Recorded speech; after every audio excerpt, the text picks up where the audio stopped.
Olá pessoal, professor Davidson Maciel, aula de hoje de anatomia aplicada à massoterapia. Hoje vamos falar sobre o sistema respiratório. Antes da gente começar de falar sobre o sistema respiratório, como vocês sabem, a gente dá um curso de anatomia aqui aplicada para a classe da massoterapia e terapeutas manuais. Então o que importa para a gente são principalmente uma anatomia que vai orientar as técnicas, correto? E não tem como eu falar de técnicas da massoterapia voltada ao sistema respiratório sem antes falar das costelas, da caixa torácica. Por que eu tenho que falar da caixa torácica? Em muitas das vezes a gente vai fazer técnicas correlacionadas ao osso externo, que vamos usar a região do manúbrio, a região do corpo do externo, a região do processo tifoide. Então a localização das mãos vão estar direcionada aos nomes dos ossos.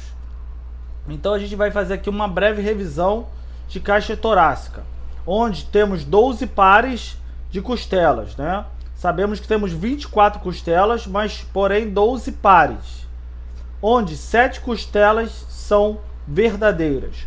Por que elas são chamadas de verdadeiras? Porque verdadeiramente protege. Elas estão juntas ao osso externo e exerce principalmente essa função verdadeira de proteção. Logo depois das 7 costelas verdadeiras, temos as 3 costelas falsas. As 3 costelas falsas são unidas por cartilagem. Elas protegem, mas de uma maneira um pouco falsa. Por quê?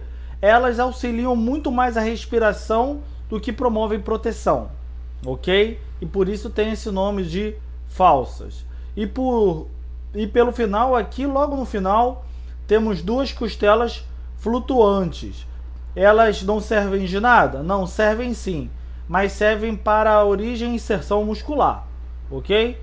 Todas as 12 pares de costelas têm funções específicas, porém, em algum momento a gente vai estar utilizando a nossa mão logo em cima das costelas falsas, entre a 10ª costela, por dentro das costelas, e por isso temos que ter noção de localização através dos 12 pares de costelas.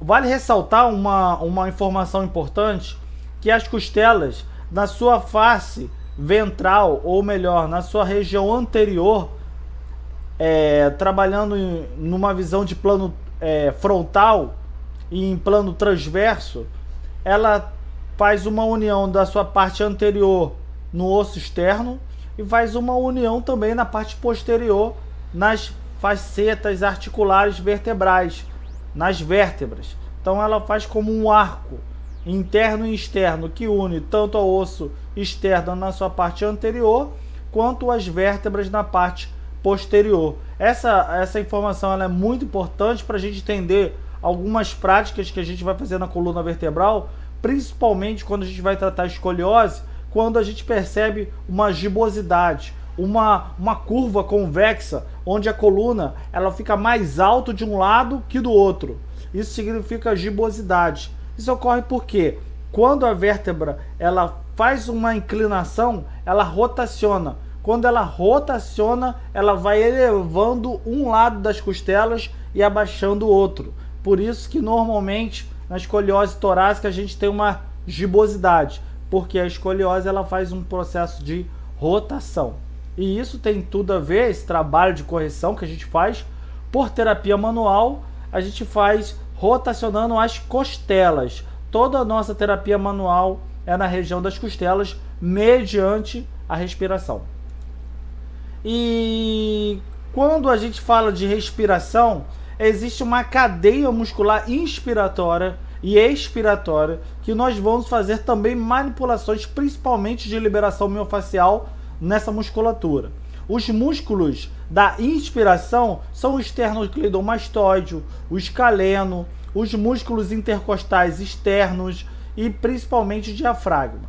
Então nós vamos estar trabalhando ele principalmente na liberação miofascial. A gente vai falar de mais músculos que que envolve o tendão diafragmático, ok? E vamos estar trabalhando principalmente as técnicas de pompagem e liberação miofascial na expiração, não na ins.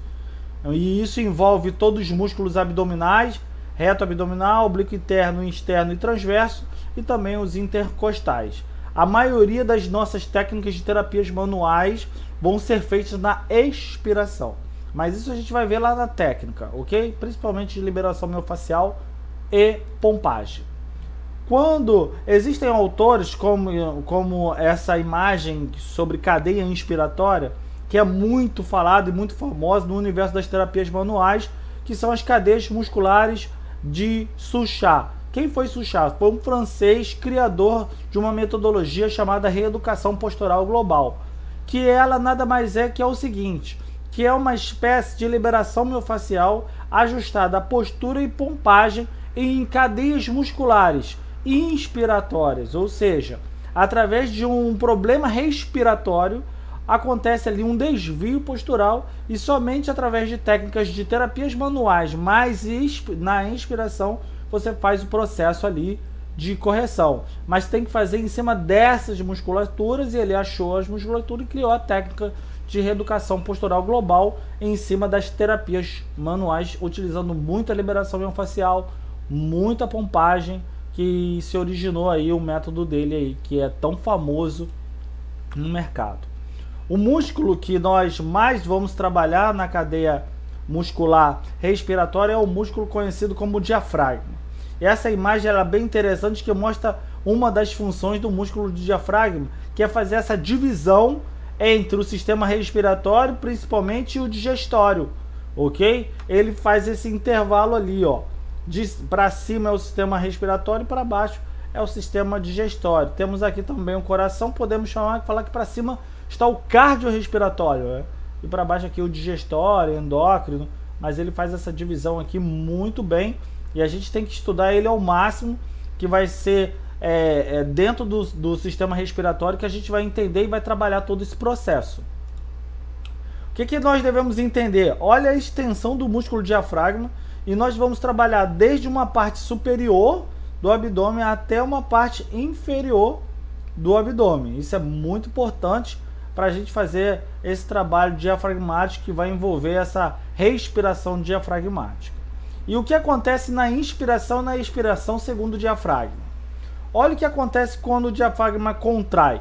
Ele contrai para o quê? Para que o pulmão venha expandir, ok? Para que o pulmão venha expandir, e aí acontece uma maior captação de oxigênio. Quando o diafragma ele relaxa, aí o pulmão ele é contraído, e aí por isso que nós vamos estimular, né, esse músculo diafragmático sempre na expiração, onde a nossa mão ela vai entrar ali, ó, por dentro aqui, e vamos trabalhar as costelas a fim de estar ativando essa musculatura, ok?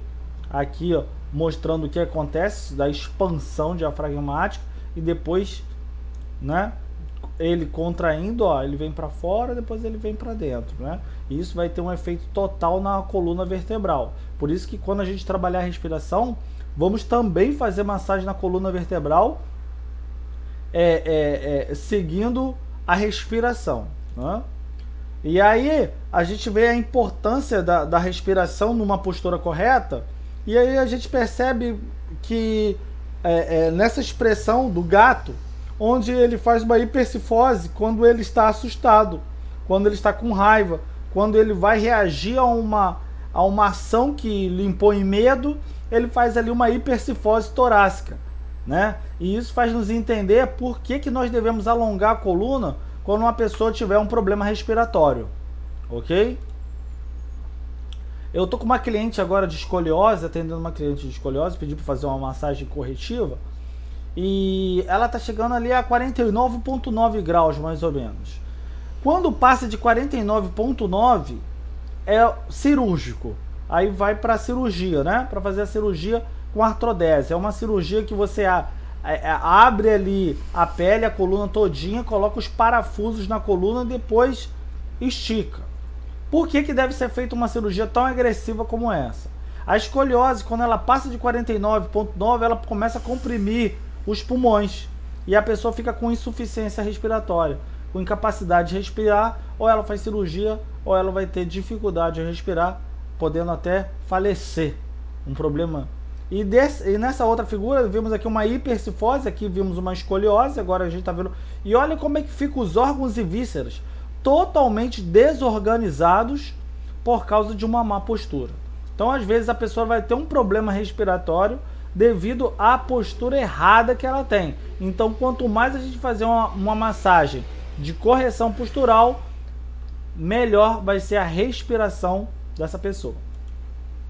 Agora, sem mais delongas, a gente vai entrar na fisiologia do sistema respiratório, onde eu vou estar explicando para vocês como é que funciona esse sistema e a importância dele. Já disse para vocês que minha aula de anatomia é muito voltada para o curso de massoterapia, então eu dei uma visão do sistema respiratório, onde como o sistema locomotor influencia numa respiração, e os desvios posturais também. Só que a gente também usa muito o sistema respiratório quando a gente vai trabalhar com auriculoterapia, com terapias orientais, porque a gente vai colocar sementes nos locais do sistema respiratório, mediante a problemas emocionais e também disfunções energéticas. Por exemplo, o pulmão, ele tem uma forte ligação com o coração. Estudamos na grande circulação, na grande e na pequena circulação, que a pequena circulação ela é resumida em coração.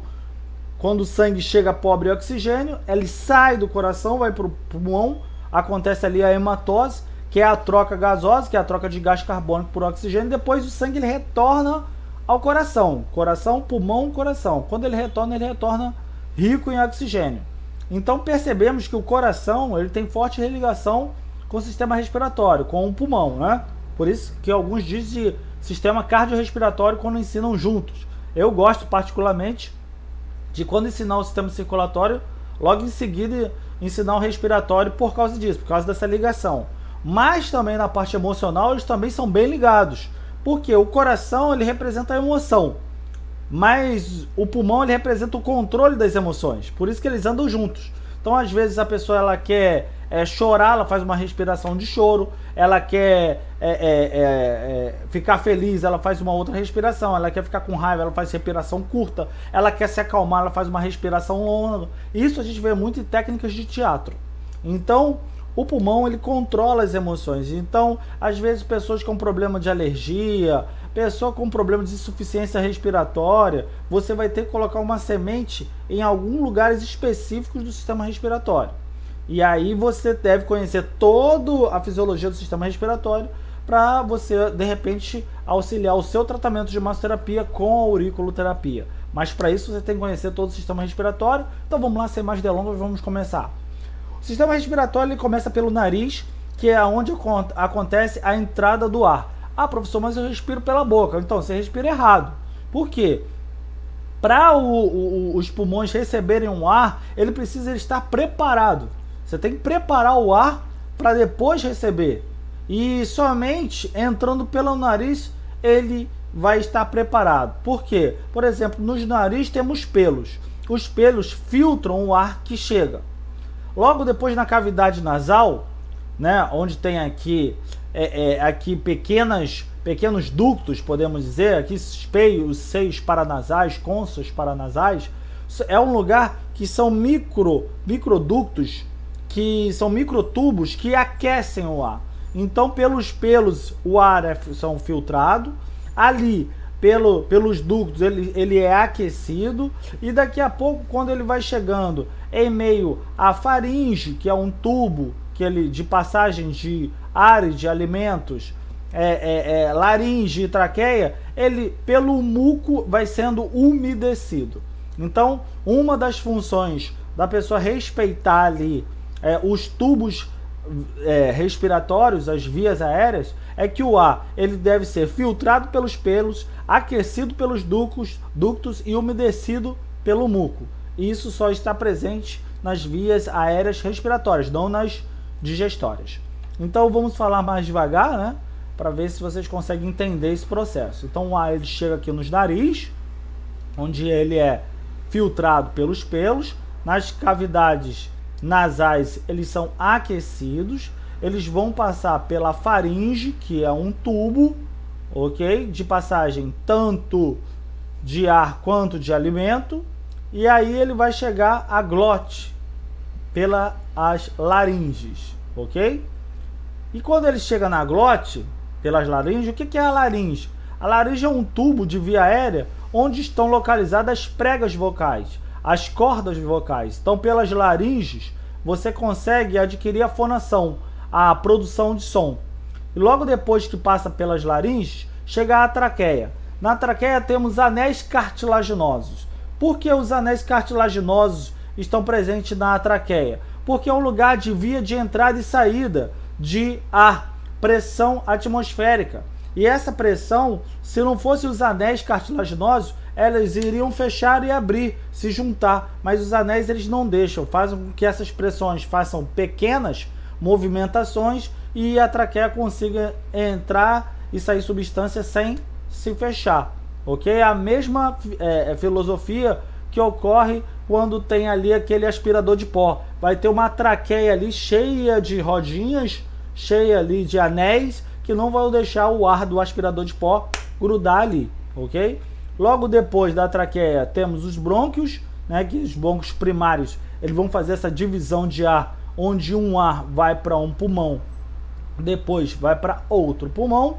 Logo depois dos brônquios tem os bronquíolos, e os bronquíolos são aqueles pequenos ductos que vão originar os alvéolos, e nos alvéolos vai acontecer aquela troca gasosa, conhecida como hematose, que é aquela troca de gás carbônico por oxigênio, onde o gás carbônico é o lixo que foi gerado pelo metabolismo, tem que ser colocado para fora, e o oxigênio é aquilo que nós dependemos para viver, ok? Temos aqui também a pleura, que seria o revestimento do pulmão, e o diafragma é aquele músculo que vai auxiliar o processo de contração e o processo de relaxamento dos pulmões, ou seja, inspiração e expiração.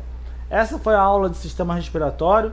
Espero que vocês tenham gostado. Pesquisem livros de anatomia que falem sobre o sistema respiratório. Busquem assistir vídeos sobre o sistema respiratório, porque é um sistema muito importante para o massoterapeuta. Professor Davis, até a próxima aula. Um grande abraço.